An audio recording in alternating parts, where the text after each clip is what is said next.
Hello, Booktube. As you can see, I once again have a guest. This is Micah Cummins. Any of you who don't subscribe to his channel, go over and subscribe. This is another example, another episode of the Micah Dialogues.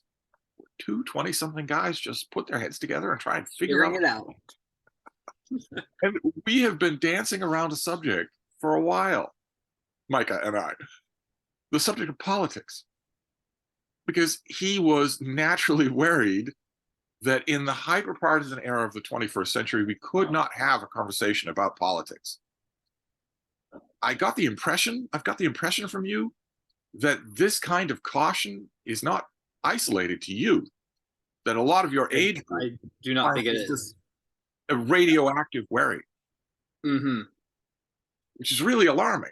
That is really, really alarming in a way. And I've been assuring him that it would be possible to have a meaningful conversation that isn't just Micah sitting there while I yell. I mean, Which you could also do. I have decades and decades more experience in being directly involved in politics and watching them than Micah does. And I feel certain that we can navigate the subject. But we're not gonna. And, Right. this is unknown to Micah. He did not know that I was going to change the subject at the last minute. But it's kind of warm and pleasant here in Boston, and it's going to stay this way for the next 6 months. We are not lapsing back into the 40s Fahrenheit, which means that I'm shifting back to a schedule of where I give my baby Schnauzer a bath every weekend, which means that later on today, I am already facing a battle. I don't want to do. You don't need two. No, I don't want two battles. Especially if, I mean, what if we start talking about politics and we get 20 minutes in on camera recording for YouTube for our worshipful fans, when you take a drink of water and say, but you know, gotta say some good things about Trump. That would be just over my dead body. But I thought I would, on the last minute, switch the subject to something bookish. There we go. All of our viewers watch us for anyway. Well, they watch me for Frida, don't they? They do. Admit Frida it. and books. You do too. I don't know why they watch me. I don't have Frida. No, you don't have Frida. I don't know why they watch me. No, you don't have Frida. You don't have. Don't really have anything interesting to say. You don't have anything interesting to say. You don't have a personality. I think it's just that bookcase. I never post videos anymore. No, it's just that bookcase.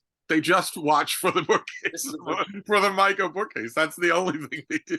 Really, I should just do a live stream, constant live stream of my bookcase. Yes. That's all they want. Once upon a time, it was the Micah bookcase and the old man sweater, but it's too hot where you are. Too hot now. It's 80 degrees today. It's ridiculous. But I have a subject, and I know that you'll like it. I know that you and other people will too. One of the draws that I was trying to convince you for a political conversation is to appeal to your altruism, because there are a lot of young people who will want to have that discussion. They'll want to know that it's possible to have that discussion. I have another subject that's equally instructive. It's a subject that it's not just young people. Everybody on Booktube deals with this subject to one degree or another, except me, because I'm the bestest. Yes. I'm kind of the Kwisatz Haderach.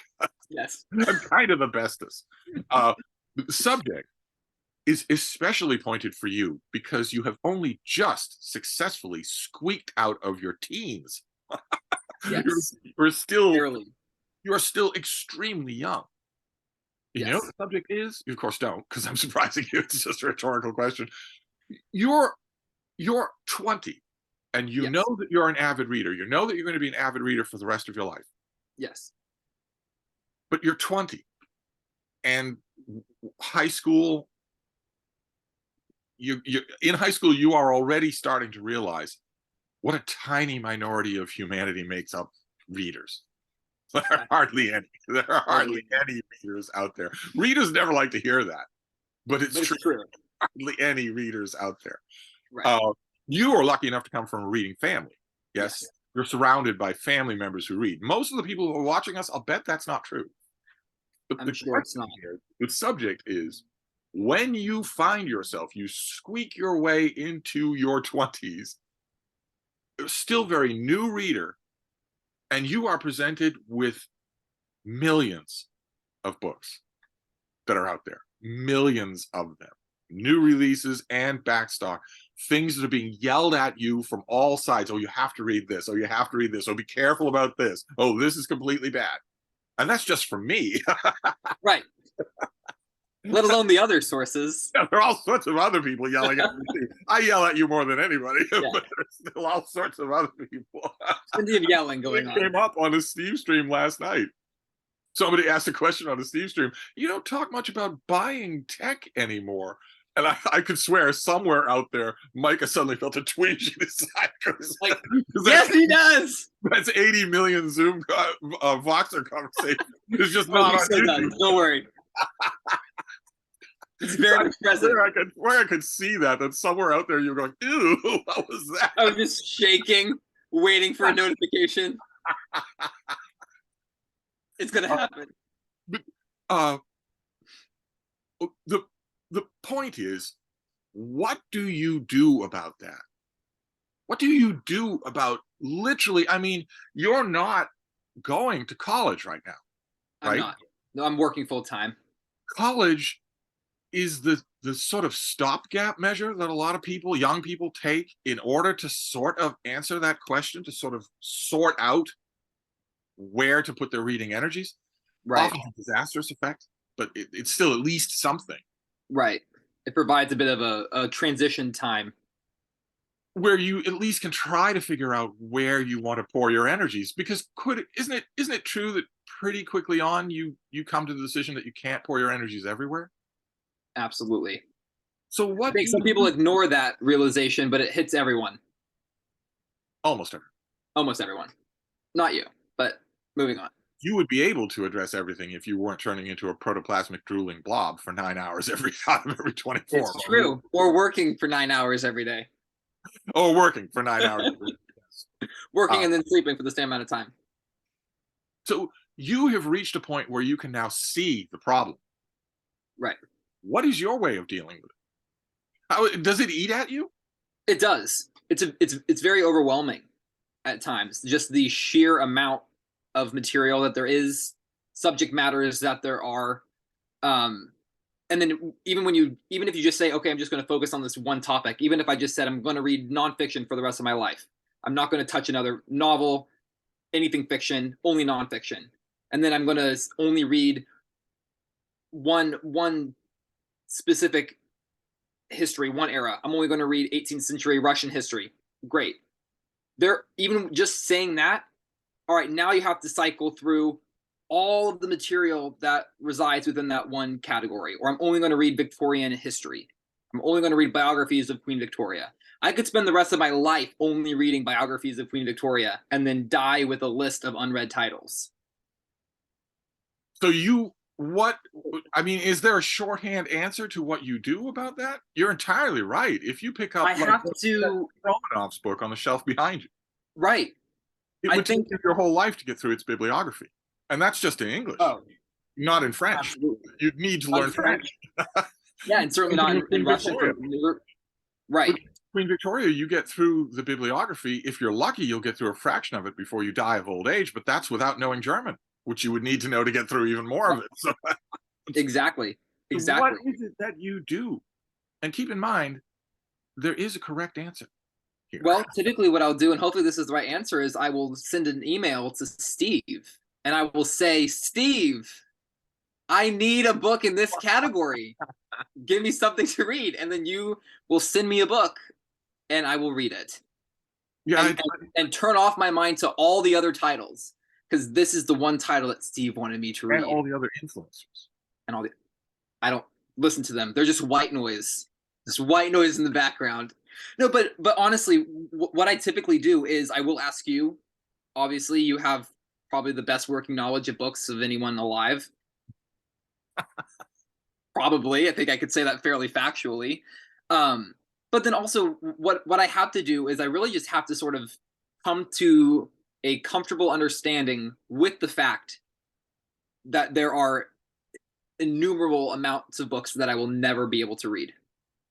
And you just have to almost become okay with that. Of I'm reading this book on this subject, and it may not be the best one, and it may not be the worst one, but it's the one that I'm going to read right now. But there's a natural feeling when you realize that to want to read the best one.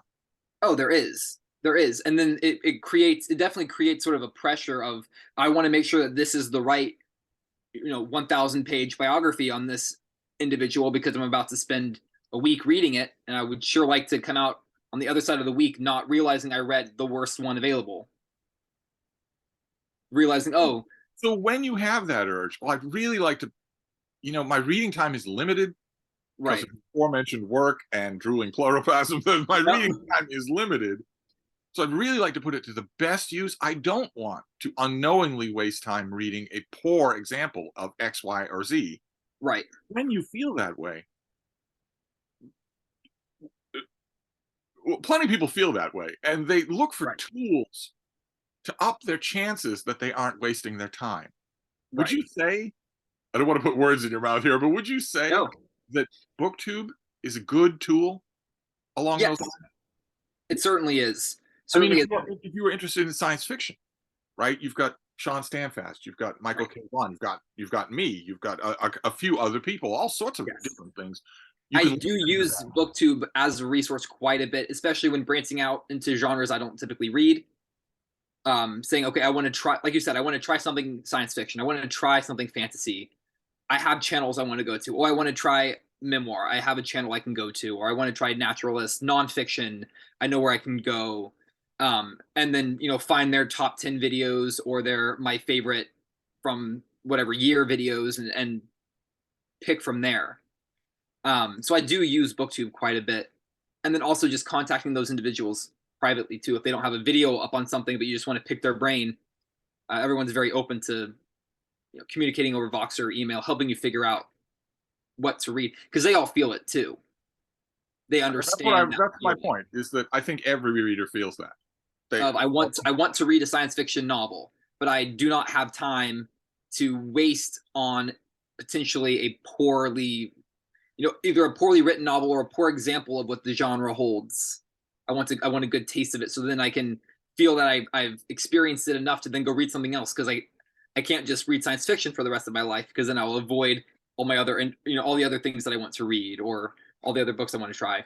You could sink in the time to Michael at Fit to Be Read, his epic rundown of the best science fiction Yes, ever that written. 3 hour It's video. long, and you've got the science fiction authors right there in the video. Yes, that I think I've watched almost all of that video. I have to watch it in chunks, but One it's of the most epic masterfully done. productions that's ever been done on And, book. and I really wish that other channels would do that same form. That was brilliant.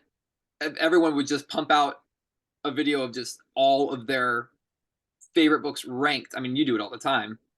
Well, but can you imagine if I had his editing skills to make it a thing? I mean, that's a thing you can put on the big screen with a bowl of popcorn and just Oh, watch evenings. absolutely. I, Yeah, interspersed with all the interviews and it would be so great to yeah, have all of the experts of BookTube make videos like that on what they love, on what they know best. That'd be just incredible. because I mean, there are a lot of sort of experts in their particular genres who have the knowledge to share, and they do share it very I well. had the editing skills, 3 hour video on giant killer shark novels.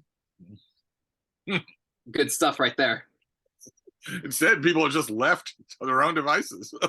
But does it ever, even with those experts, even with that help, even with, I mean, the analog version, the version for people who don't know BookTube, I guess, would be listings at the library? Goodreads listings? Goodreads is probably really Goodreads. popular for this. I use Goodreads. I used to use Goodreads more than I use now. And I found that as I've gotten more and more into my different niches that I like to read in, Goodreads, the algorithm becomes less and less helpful. So when I was reading broad histories, it worked great. But now that I'm reading more specifically about, let's just say, the Romanov family or Nicholas II, and getting more and more specific and reading sort of more and more particular titles, the algorithm sort of loses the ability to pull What up. about, did you ever use like groups on Goodreads? Actual people? So I have been a part of 2 different groups on Goodreads. Neither of them were for fiction; they were both for classics. And I did get a couple of recommendations from those groups, but I could honestly never figure out how to really use the group's tool on Goodreads. It seemed really confusing to me. And I'm sure that's just me. So No, I haven't no, pursued. people complain about I the user only the only interface. thing I use Goodreads for is to log books. I don't even put reviews on there anymore because um I just use it as more of a tracking tool now. I used to try to use it more to find books and to interact, but I just Booktube and Boxer are basically my two, bookish communication tools A now. lot more immediate and a lot more personal.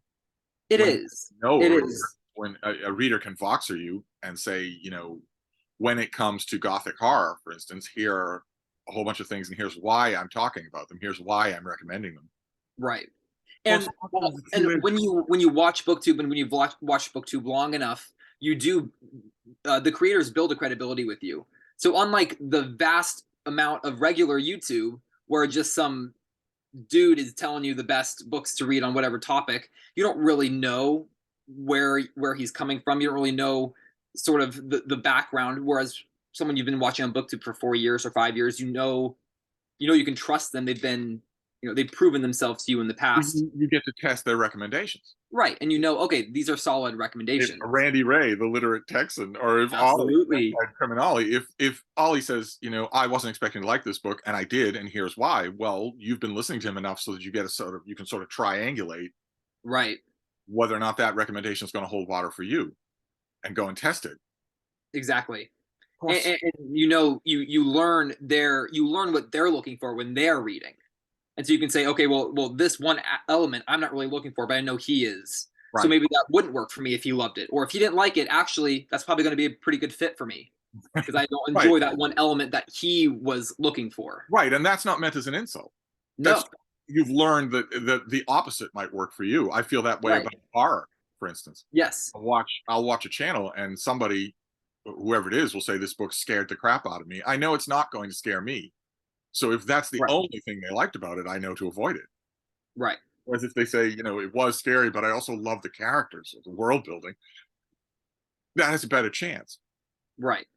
And that's why I think it's important that creators also talk about the books that they don't like. I like to watch videos where someone tells me all the reasons they didn't like a book because that gives you the opposite side of figuring out if you are going to like it as well from seeing it from that other point instead of just someone saying, "Oh, this was so great, this was so perfect, love this whole thing." That doesn't really give you anything to sink your teeth into. Are you saying there are booktube channels where people do that? Just a couple, That's perfect. one young man close to my age who I will not name, Of who course, never we seems should to say probably anything of warn depth. we should warn our viewers that once you open Voxer contact with someone, you're in Voxer contact with that person. That can go horribly wrong. Yes, I can be a warning if you respond. If Be careful if you decide to respond to a message. It could open a deluge It can open a deluge where where they never stop. where you're going about your day, and then all of a sudden you've got 10 messages about how I've got this odd twitch in my toe. It's just bothered me. That's all. And then 3 days later, you get another 10 message string that starts with, I've had more thoughts about that twinge I had in my toe. Just, oh. Yeah, and you know what? I was thinking about it, and probably a problem now. So we're running out of time here, but I want to get We in as are. much as possible. One of the responses that people, especially young people, have to that feeling of, oh my God, there is more here by a factor of 1,000 than I could do in an entire lifetime, And dedicated, more generating yearly, and monthly. more all the time. Right. There's more here than I could possibly do. One of the typical responses of young people, especially, although I've seen it in older people who have booktube channels, is to micro specialize. Yes. I'm going to react against that profusion by Right. denying I it. will only read this one genre or this one subgenre Were you for ever quite some tempted time. to do that kind of thing? I am. I am. I have been tempted to do that before, where I say, okay, I'm only going to read this one thing.